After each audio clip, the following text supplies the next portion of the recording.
বিরোধিতা বিবেচ্য নয়, উন্নয়ন সহযোগীদের নিয়ে এগিয়ে যাবে দেশ, বললেন প্রধানমন্ত্রী। আমার চোখে বঙ্গবন্ধু প্রতিযোগিতার পুরস্কার প্রদান। অপ্রদর্শিত আয় বৈধ করার সুযোগ থাকছে বাজেটেও। আগ্রহ না দেখালে কালো টাকার মালিকদের শাস্তির পরামর্শ অর্থনীতিবিদদের। এবং দুর্নীতিতে অভিযুক্ত বেনজির আহমেদ বিদেশে থাকলে দেশে এনে তার বিচার করা হবে, জানালেন ওবায়দুল কাদের।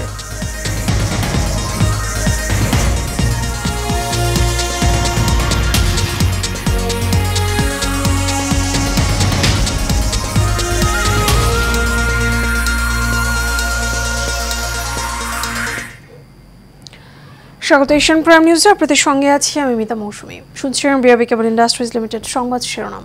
এবারে চলে যাব বিস্তারিত সংবাদে। বিভিন্ন দেশে বিরোধিতা বিবেচনা না করে যারা উন্নয়ন সহযোগী হবে তাদের নিয়ে বাংলাদেশ এগিয়ে যাবে বলে জানিয়েছেন প্রধানমন্ত্রী শেখ হাসিনা। সকালে গণভবনে আমার চোখে বঙ্গবন্ধু ভিডিও চিত্র প্রতিযোগিতার জাতীয় পর্যায়ে নির্বাচিতদের হাতে পুরস্কার তুলে দিয়ে একথা বলেন তিনি। বাঙালি জাতিকে কেউ যেন আর ভিক্ষুক জাতিতে পরিণত করতে না পারে সেদিকে সজাগ থাকার আহ্বানও জানান প্রধানমন্ত্রী। আরও জানাচ্ছেন বাতেন বিপ্লব। গণভবনে আমার চোখে বঙ্গবন্ধু শীর্ষক 1 মিনিট ব্যাপী ভিডিও চিত্র তৈরি প্রতিযোগিতায় জাতীয় পর্যায়ে নির্বাচিতদের সম্মাননা, ক্রেস্ট ও আর্থিক পুরস্কার প্রদান করেন প্রধানমন্ত্রী শেখ হাসিনা। এ সময় প্রধানমন্ত্রী বলেন, জাতির পিতা স্বাধীনতার জন্য মানুষকে উদ্বুদ্ধ করেছিলেন। পরিবারের সবাই সেটা জানতেন, কিন্তু স্বাধীনতার কথা মুখে বলা বারণ ছিল। যে ইতিহাস বিকৃত করা হয়েছিল সেই ইতিহাস বিকৃতি আজকে আস্তে আস্তে মুছে গেছে, এখন সঠিক তথ্যটা চলে আসছে। আর আমার খুব ভালো লেগেছে যে আমাদের এই যে ছোট্ট ছেলে মেয়ে সোনামণি, তোমরা আজকে নতুন প্রজন্ম, তোমরা একদিন এই দেশকে এগিয়ে নিয়ে যাবে, কিন্তু সেটা করতে হলে একটা আদর্শ লাগে। ইতিহাস থেকে আমাদের শিক্ষা নিতে হবে, কিন্তু আগামী দিনের পথ চলা আমাদেরকে খুঁজে বের করে আমরা যেন আরও সুন্দরভাবে বিশ্বের সাথে তাল মিলে কীভাবে দেশকে এগিয়ে নিয়ে যেতে পারি সেইভাবে কিন্তু নিজেদেরকে প্রস্তুত করতে হবে। সরকার প্রধান বলেন, দেশে কিছু লোক এমন আছে যারা বেশ জ্ঞানীগুণী, কিন্তু তারা শুধু নিজেদের আরাম আয়েশের দিকে বেশি তাকায়। তৃণমূল পর্যায়ের মানুষ শক্তিশালী হবে, সিদ্ধান্ত নেবে, ক্ষমতাসীন হবে, এটা তারা মানতে পারে না। তিনি স্বাধীনতার কথা বলেছেন, এবারের সংগ্রাম আমাদের স্বাধীনতার সংগ্রাম, সেই সাথে বলেছেন এবারের সংগ্রাম আমাদের মুক্তির সংগ্রাম, এবারের সংগ্রাম আমাদের স্বাধীনতার সংগ্রাম। অর্থাৎ স্বাধীনতার সাথে সাথে আমাদের অর্থনৈতিক মুক্তি, কারণ রাজনৈতিক মুক্তি তিনি দিয়ে গেছেন, অর্থনৈতিক মুক্তি পেতে হবে। প্রধানমন্ত্রী আরও বলেন, কোন দেশের সাথে কার বিরোধিতা তা দেখার বিষয় নয়, যারা উন্নয়ন সহযোগী হবে তাদের নিয়েই এগিয়ে যাবে বাংলাদেশ। একটা সম্পদ তোমাদের শিক্ষা, তোমরা ভালোভাবে লেখাপড়া শিখবে, এটাই হবে সবচেয়ে বড় সম্পদ, যে সম্পদ কখনো কেউ চুরি করতে পারবে না, হাইজ্যাক করতে পারবে না, কেড়ে নিতে পারবে না। কেড়ে নিলেও কিন্তু তোমার জ্ঞানটা তো কেড়ে নিতে পারবে না, কারণ বাংলাদেশে কিন্তু কেড়ে নেওয়ার ঘটনাও ঘটেছে। 15 আগস্টের পর বাঙালিকে যেভাবে ভিক্ষুক জাতিতে পরিণত করা হয়েছিল তেমন যেন আর না হয়, সেজন্য সবসময় সজাগ থাকার তাগিদ দেন প্রধানমন্ত্রী। বাতেন বিপ্লব, এশিয়ান টেলিভিশন, ঢাকা।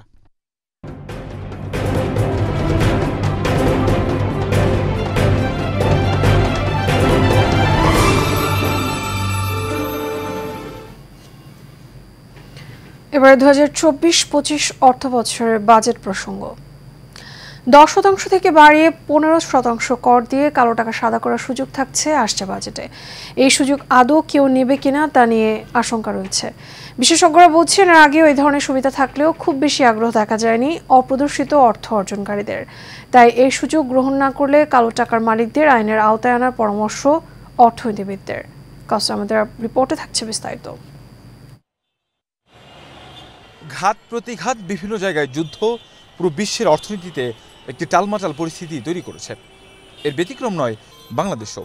কিন্তু সম্প্রতি দেশ থেকে বিপুল পরিমাণ অর্থ পাচার হয়ে যাওয়ায় বিপাকে পড়েছে অর্থনৈতিক খাত। ফলে সেসব টাকা দেশে ফিরিয়ে আনবার লক্ষ্যে একই সাথে যারা অপ্রদর্শিত অর্থ অর্থাৎ কালো টাকার মালিক বনেছেন তাদের টাকা সাদা করার সুযোগ দেওয়া হচ্ছে বলে বিভিন্ন সূত্রে জানা গেছে।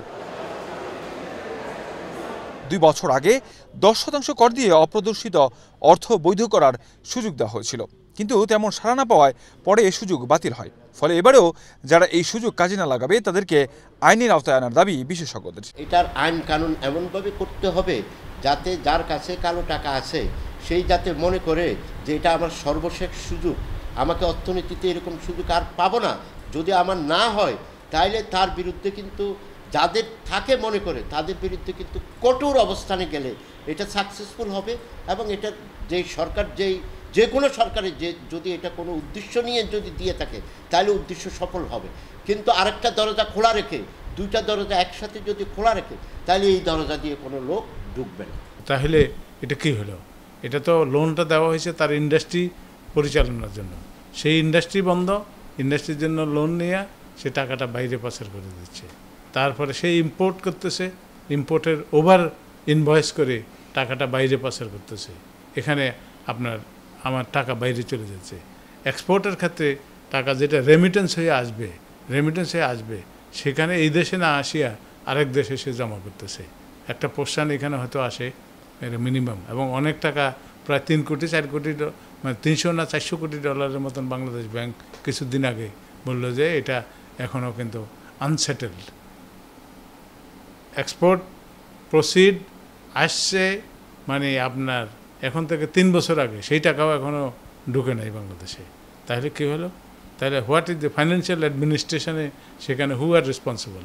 স্বাধীনতার পর থেকে নানাভাবেই কালো টাকা বিনিয়োগের সুযোগ দেওয়া হয়, তবে এই টাকা ফেরত না এসে উল্টো আরও টাকা বাইরে চলে যাচ্ছে বলে মত তাদের। সেজন্য রাজনীতিকেই দুষছেন তারা। রিসেন্টলি আপনি দেখেন যে দুদকে অনেকগুলা অ্যাকশান নিতেছে, এগুলা যদি আপনার অনেক আগের থেকে নিত তাহলে কী হয়তো চিন্তা করেন। বাংলাদেশে কিন্তু আমাদের রিসোর্স যেটা বাইরে চলে যাচ্ছে সেটা কিন্তু আমাদের ভিতরে থাকতো। আপনি দেখেন রেমিটেন্সের টাকা যেটা বাংলাদেশে আসার কথা 26 বিলিয়ন আসে, আর আমাদের দেশে ইলিগাল ওয়ার্কাররা, বিদেশি ওয়ার্কাররা কাজ করে উইদাউট ওয়ার্ক পারমিট, তারা আপনার 13 বিলিয়ন নিয়ে যেতেছে। তো তাহলে প্রবলেম তো হবে না। এটা তো আপনি যে সমস্ত ডিপার্টমেন্টগুলা responsible to handle this things, এই বিষয়গুলোকে, সেটা যদি তারা ঠিক মতন মানে ম্যানেজ করে তাহলে তো আপনার এই টাকা আমার রিজার্ভের পরিমাণ এখনই তো 50 বিলিয়ন থাকতো। আর কাছে যদি অপশন যদি এরকম খোলা থাকে, সেই যদি মনে করে যে এরকম সাদা না করে আমি তো এই দেশে থাকতে পারবো, কখনো কিন্তু এটাতে শুধু 7-8 যখন 111-এর সরকার ছিল সেখানে বুঝতে সর্বোচ্চ আমরা পাইছি। এরপর বিশ্বাস করে প্রত্যেকবারে আপনি নিজেই বললেন যে ফ্রাস্ট্রেটিং ফিগার কিন্তু আমরা পাইছি। আমরা কখনো যে এটা হয় নাই যে 1 লাখ কোটি টাকা আমার হয়ে গেছে, হ্যাঁ আমি ট্যাক্স পেয়ে গেছি। স্বাধীনতার অর্ধশতাধিক বছরে এই পর্যন্ত মোট 21 বার নানাভাবে কালো টাকা সাদা করার সুযোগ দেওয়া হয়েছে। ওয়ান অফ দ্য উদ্দেশ্য থাকবে মূল্যস্ফীতিকে নিয়ন্ত্রণ করা। কাউসার আহমেদ, এশিয়ান টেলিভিশন, ঢাকা। এবার ভিন্ন প্রসঙ্গ। দুর্নীতিতে অভিযুক্ত বেনজির আহমেদ বিদেশে থাকলেও বিচার চলবে, দোষী সাব্যস্ত হলে তাকে দেশে ফিরতেই হবে, সরকার কোনো ছাড় দেবে না বলে মন্তব্য করেছেন আওয়ামী লীগের সাধারণ সম্পাদক সড়ক পরিবহনের সেতুমন্ত্রী ওবায়দুল কাদের। ধানমন্ডি আওয়ামী লীগ সভাপতির রাজনৈতিক কার্যালয়ে ব্রিফিংয়ে কথা বলেন তিনি। নিজের দলের লোক পার্লামেন্টে পাঠায় আর নিজে নির্বাচন পার্লামেন্টে অংশগ্রহণ থেকে বিরত থাকে, এই দ্বিচারিতা হলো তার গণতন্ত্র। সে কি বললো না বললো সেটা বাস্তবতার সরকার তুলে দিয়েছে। মির্জা ফখরুলের কাছে আমি জানতে চাই সরকারের কারা গিয়ে তাকে তুলে দিয়েছে, কারা তুলে দিয়েছে, কোন অথরিটি তাকে তুলে দিয়েছে বলুন। অন্ধকারে ডিল ছুড়লে হবে না। সাতক্ষীরায় বঙ্গবন্ধু সৈনিক লীগের নবগঠিত কমিটির পরিচিতি এবং আলোচনা সভা অনুষ্ঠিত হয়েছে। সাতক্ষীরা শিল্পকলা একাডেমির অডিটোরিয়ামে পরিচিতি এবং আলোচনা সভা অনুষ্ঠিত হয়। অনুষ্ঠানে উদ্বোধকের বক্তব্যে বঙ্গবন্ধু সৈনিক লীগের সভাপতি বীর মুক্তিযোদ্ধা আলহাজ হারুন রশিদ সিএপি বলেন, দেশ, জনগণ এবং প্রধানমন্ত্রীর প্রয়োজনে বঙ্গবন্ধু সৈনিক লীগকে ঐক্যবদ্ধ থাকতে হবে। অনুষ্ঠানে প্রধান অতিথির বক্তব্য দেন সাবেক স্বাস্থ্যমন্ত্রী ডাক্তার আফম রুহুল হক। সাতক্ষীরার প্রতিনিধি মনিরুজ্জামান তুহিনকে সাথে নিয়ে আরও জানাচ্ছেন বাতেন বিপ্লব। বঙ্গবন্ধু সৈনিক লীগের সাতক্ষীরা জেলা শাখার সভাপতি মোহাম্মদ শরীফুল ইসলাম বাবু খানের সভাপতিত্ব ও সাধারণ সম্পাদক বিকাশ চন্দ্র সরকারের সঞ্চালনায় উপস্থিত হন বঙ্গবন্ধু সৈনিক লীগের কেন্দ্রীয় কমিটির সভাপতি ও এশিয়ান গ্রুপ এশিয়ান টেলিভিশনের চেয়ারম্যান বীর মুক্তিযোদ্ধা আলহাজ হারুনুর রশিদ সিআইপি। থাকবেন।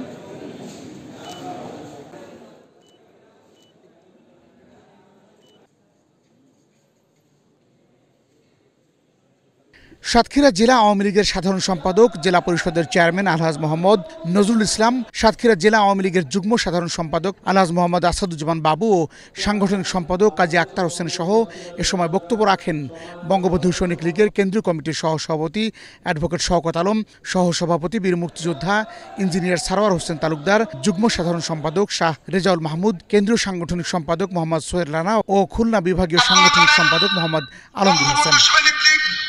যাদের জনক বঙ্গবন্ধুর নামেই এই সৈনিক লীগটা চলে যেত, তার নামের সংগঠন আজকে যদি বঙ্গবন্ধু শেখ মুজিবুর রহমান জন্ম না নিত, আমার মনে হয় বাংলাদেশ আজকে স্বাধীন হতো না।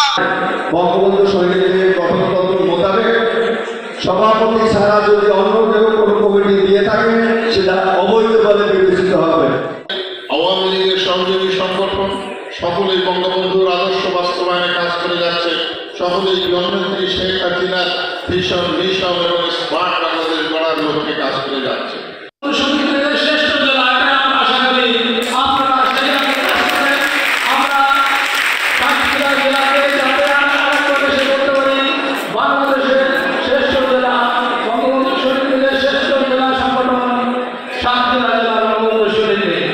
রাজনীতি করার হলো অনাপত্তিপত্র আমরা গ্রহণ করে সামনের পথ চলা আমাদের তৈরি হয়।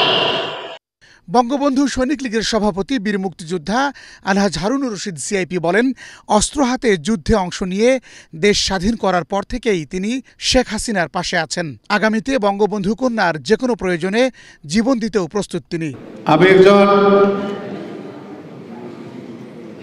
বঙ্গবন্ধু সৈনিক লীগের সভাপতি হিসাবে বলতে চাই, আমি একজন বীর মুক্তিযোদ্ধা, আমি সিআইপি, আমি ইন্ডাস্ট্রিয়ালিস্ট। এ সময় তিনি নেতাকর্মীদের ঐক্যবদ্ধ থাকারও আহ্বান জানান। আমাদের বঙ্গবন্ধু সৈনিক লীগকে শক্তিশালী করার জন্য মিলিয়ে ঝিলে কাজ করতে হবে এবং দেশের মাননীয় প্রধানমন্ত্রী নেতৃত্বে এই বঙ্গবন্ধু সৈনিক লীগ যেভাবে হুকুম দিছে, আপনারা থানা লেভেলগুলা কমপ্লিট করবেন। কমপ্লিট করার পরে আবার প্রয়োজন হয় আমি আসব, আমাদের যারা আছে দায়ছে তাদের নিয়ে আসবো, আইসা আবার সব থানা লেভেল সহকারে আলোচনা করে যাব এবং দেখা যাবো আপনারা কেমন করছেন। অনুষ্ঠান শেষে সাবেক স্বাস্থ্যমন্ত্রী, বাংলাদেশ আওয়ামী লীগের সভাপতিমণ্ডলীর সদস্য, সাতক্ষীরা ৩ আসনের সংসদ সদস্য ডাক্তার আফম রুহুল হক এক ভিডিও কলের মাধ্যমে প্রধান অতিথির বক্তব্য রাখেন।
বাতেন বিপ্লব, এশিয়ান টেলিভিশন। 21শে আগস্ট প্রধানমন্ত্রী শেখ হাসিনাকে হত্যার জন্য গ্রেনেড হামলা করে বিএনপি। তারা এই গ্রেনেড হামলার মাধ্যমে দেশকে আবার পাকিস্তান বানাতে চেয়েছিল বলে মন্তব্য করেছেন বঙ্গবন্ধু সৈনিক লীগের সভাপতি এবং এশিয়ান টেলিভিশন এবং এশিয়ান গ্রুপের চেয়ারম্যান বীর মুক্তিযোদ্ধা আলহাজ হারুনুর রশিদ সিআইপি। বঙ্গবন্ধু সৈনিক লীগের যশোর জেলা শাখার প্রথম ত্রিবার্ষিক সম্মেলনে উদ্বোধকের বক্তব্যে তিনি কথা বলেন। হাসিবুর রহমান শায়মের তথ্য ছবিতে আরও জানাচ্ছেন মাজহারুল আমিন শুভ। বঙ্গবন্ধু সৈনিক লীগ যশোর জেলা শাখার প্রথম ত্রিবার্ষিক সম্মেলন অনুষ্ঠিত হয়েছে। শহরের পুলেরহাটি স্কাউট ভবনের অডিটোরিয়ামে এই সম্মেলনের আয়োজন করা হয়। অনুষ্ঠানে উদ্বোধক হিসেবে উপস্থিত ছিলেন বঙ্গবন্ধু সৈনিক লীগ কেন্দ্রীয় কার্যনির্বাহী কমিটির সভাপতি, এশিয়ান টেলিভিশন ও এশিয়ান গ্রুপের চেয়ারম্যান বীর মুক্তিযোদ্ধা আলহাজ হারুনুর রশিদ সিআইপি। এ সময় তিনি বলেন, প্রধানমন্ত্রী শেখ হাসিনাকে হত্যার মাধ্যমে এই দেশকে বিএনপি আবারও পাকিস্তান বানাতে চেয়েছিল। মানে প্রধানমন্ত্রী যদি কোনো কিছু হয়ে যায়, খোদা না করুক, তাহলে এই দেশে রক্তের বন্যা বাড়বে, রক্তের বন্যা বাড়বে। কারণ বিএনপি পাগল হয়ে গেছে না। জিয়াউর রহমান, মোশতাক, এরা বুদ্ধি করে আর্মির সাথে ষড়যন্ত্র করে এই দেশে পাকিস্তানের হাতে উঠানোর জন্য এই চেষ্টাটা করছিল। প্রধানমন্ত্রীর ১৫ বছর ৪ মাসের এই শাসন আমলে দেশের আমূল পরিবর্তন এসেছে বলেও মন্তব্য করেন বঙ্গবন্ধু সৈনিক লীগের সভাপতি। আর কোনো যেন বিপদ না আসে, আর কোন শত্রু যেন কোনো রকমে চেষ্টা করে বিপদ না আনতে পারে। আল্লাহ যেন তাকে সুস্থ রাখে, ভালো রাখে।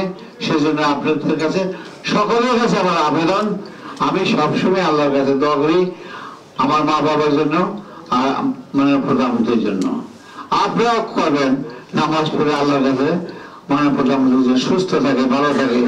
অনুষ্ঠানে বিশেষ অতিথির বক্তব্য রাখেন বঙ্গবন্ধু কেন্দ্রীয় কার্যনির্বাহী কমিটির সহসভাপতি অ্যাডভোকেট শওকত আলম, ইঞ্জিনিয়ার তালুকদার সরওয়ার হোসেন, যুগ্ম সাধারণ সম্পাদক শাহ রেজাউল মাহমুদ, সাংগঠনিক সম্পাদক আলমগীর হোসেন, সোহেল রানা, খুলনা জেলা সিনিয়র যুগ্ম আহ্বায়ক ইউনুচ আলী, খুলনা মহানগরের সিনিয়র যুগ্ম আহ্বায়ক আসাদুজ্জামান মুন্না, শার্শা উপজেলা শাখার সভাপতি আমিনুর রহমান, মনিরামপুর শাখার সভাপতি ইমদাদুল হক সহ সিনিয়র নেতারা।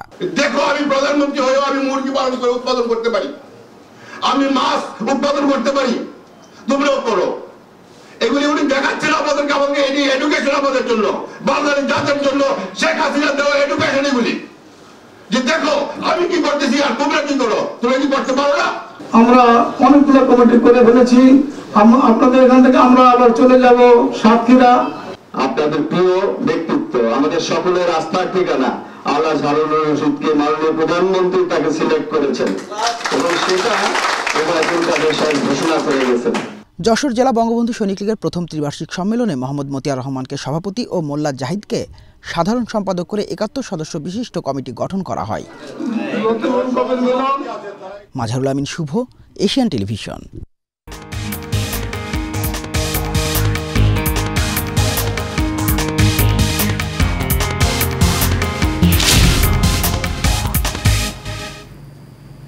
এবার আন্তর্জাতিক।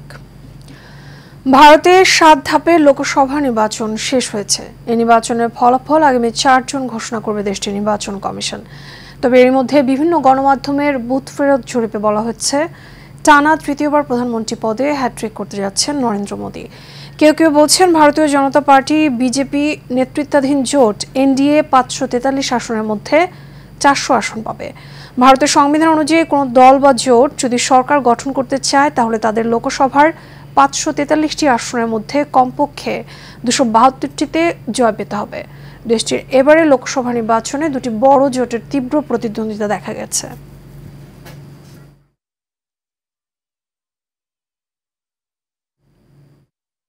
এবারে এইচএম স্টিল চট্টগ্রাম সংবাদ।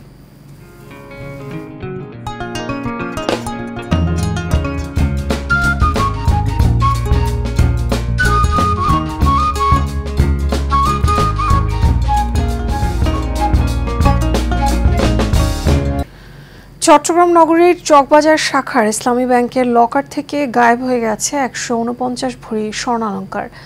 গত ২৯শে মে এই ঘটনা ঘটলেও তা জানাজানি হয় ১ জুন। চটেশ্বরী সড়কের বিটিআই বেভারলি হিলসের বাসিন্দা রোকেয়া বাড়ি ২৯শে মে লকার খুলে দেখতে পান সেখানে সংরক্ষিত ১৪৯ ভরি স্বর্ণালংকার নেই। এই ঘটনায় আদালতে মামলা করার প্রস্তুতি নিচ্ছেন স্বর্ণালংকারের মালিক রোকেয়া বাড়ি। খোয়া যাওয়া স্বর্ণালংকারের দাম প্রায় ১.৫ কোটি টাকা।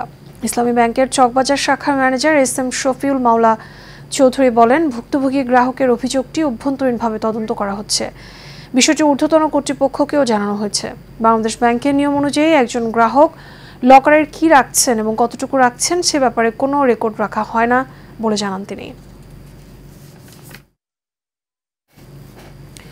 শেষ করব এশিয়ান প্রাইম নিউজ, তার আগে বিআরবি কেবল ইন্ডাস্ট্রিজ লিমিটেড সংবাদ শিরোনামগুলো জানাবো আরও একবার।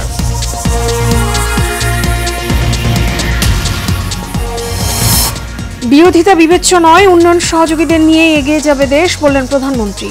আমার চোখে বঙ্গবন্ধু প্রতিযোগিতার পুরস্কার প্রদান। অপ্রদর্শিত আয় বৈধ করার সুযোগ থাকছে আসছে বাজেটেও, আগ্রহ না দেখালে কালো টাকার মালিকদের শাস্তির পরামর্শ অর্থনীতিবিদদের। এবং দুর্নীতিতে অভিযুক্ত বেনজির আহমেদ বিদেশে থাকলে দেশে এনে তার বিচার করা হবে, জানালেন ওবায়দুল কাদের।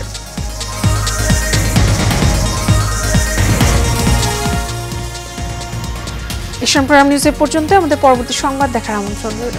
এখন সাথে থাকার জন্য ধন্যবাদ সবাইকে।